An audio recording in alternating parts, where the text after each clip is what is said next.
नमस्कार दोस्तों।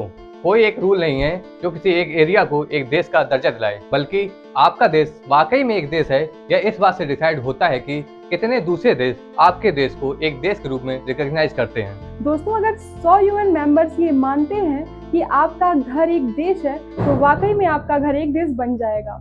हालांकि कुछ स्टेप्स हैं जो किसी एरिया को एक देश का दर्जा दिलाते हैं।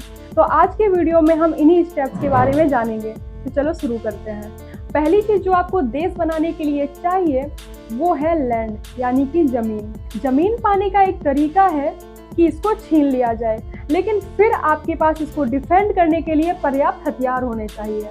लेकिन ये तरीका दोस्तों आपकी मुश्किलें तब और ज्यादा बढ़ा देगा जब दूसरे देश आपके देश की वैधता को चेक करेंगे। हालांकि ये मेथड पहले कई देशों के लिए काम किया है। एक दूसरा आसान तरीका है कि आप एक अनक्लेम्ड एरिया को अपना एरिया बता दें, यानी कि एक ऐसा लैंड जिस पर कोई दूसरा देश अपना अधिकार न जताता हो। ऐसे ही एक लैंड का एग्जाम्पल है लिवरलैंड, जो क्रोएशिया और सर्बिया के बीच में सिचुएटेड है।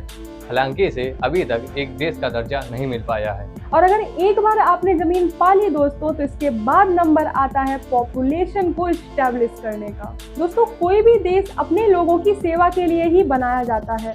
कोई भी देश बिना लोगों के देश नहीं माना जा सकता। दोस्तों, अंटार्कटिका में कोई भी परमानेंट पॉपुलेशन नहीं है। वहाँ पर लोग जाते तो हैं, लेकिन टूरिज्म और रिसर्च के पर्पज से ही जाते हैं, और वहाँ वो कुछ सालों से ज़्यादा नहीं रुकते। इंटरेस्टिंगली, अंटार्कटिका में कई सारे बच्चे पैदा हुए हैं, लेकिन उन सारे बच्चों ने अपने पेरेंट कंट्री की ही सिटीजनशिप ली। अंटार्कटिका की सिटीजनशिप ना लेने के कारण से ही आज भी अंटार्कटिका को एक देश के रूप में रिकॉग्नाइज नहीं किया जाता है। पॉपुलेशन को एस्टेब्लिश करने के बाद दोस्तों नंबर आता है गवर्नमेंट को फॉर्म करने का।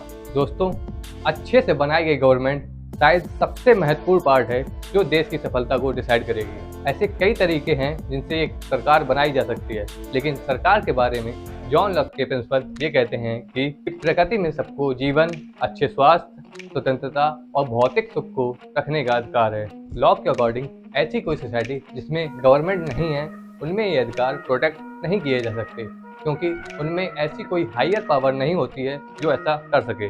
सरकार के बाद नंबर आता है दोस्तों कॉन्स्टिट्यूशन, यानी संविधान का। दोस्तों, दुनिया की हर एक रिकॉग्नाइज्ड कंट्री के पास अपना खुद का या तो संविधान है या संविधान जैसा ही कुछ है। अभी तक आपने जमीन लाकर, उसमें लोगों को बसाकर, सरकार बनाकर और संविधान बनाकर जो भी मेहनत करी है, ये मेहनत सफल होगी या फेल हो जाएगी, ये अगले स्टेप पर डिपेंड करता है। ये वो स्टेप्स हैं दोस्तों जहां पर आपका अब तक का सारा काम अंडर स्क्रूटनी आ जाता है। इंटरनेशनल रिकॉग्निशन गेन करना देश बनाने की प्रक्रिया का सबसे मुश्किल हिस्सा है। किसी देश को पूरी तरह से एक रिकॉग्नाइज्ड कंट्री बनने में, यानी कि बाकी के देश ये माने कि ये एक देश है, इसमें ऑन एंड एवरेज 100 से 200 साल तक का समय लग जाता है। इंटरनेशनल रिकॉग्निशन के बाद नंबर आता है यूनाइटेड नेशंस में दाखिल होने का। बिना विवादों वाला रिकॉग्निशन लेने की फाइनल स्टेप है यूनाइटेड नेशंस की सदस्यता लेना। किसी देश का यूनाइटेड नेशंस की सदस्यता लेने के लिए दिया गया एप्लीकेशन सिक्योरिटी काउंसिल के द्वारा रिव्यू किया जाता है,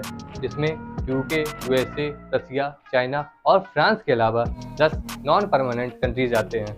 अगर इस रिव्यू की प्रोसेस में 15 में से 10 मेंबर भी अगर आपके फेवर में वोट कर दें तो बधाई हो, आप यूएन मेंबर बन गए हैं और बाय मोस्ट मैट्रिक अब आपका एरिया एक देश बन चुका है।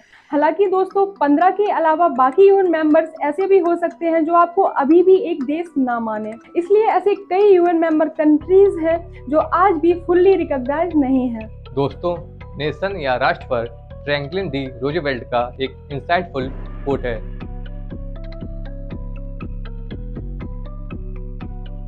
दोस्तों, अगर आपको ये वीडियो पसंद आया हो तो आपको ये वीडियो भी जरूर पसंद आएगा, जिसमें हमने YouTube की बनने से लेकर अभी तक की कहानी के बारे में बात करी है। तो जाइए और ये वीडियो देखिए। Thank you so much.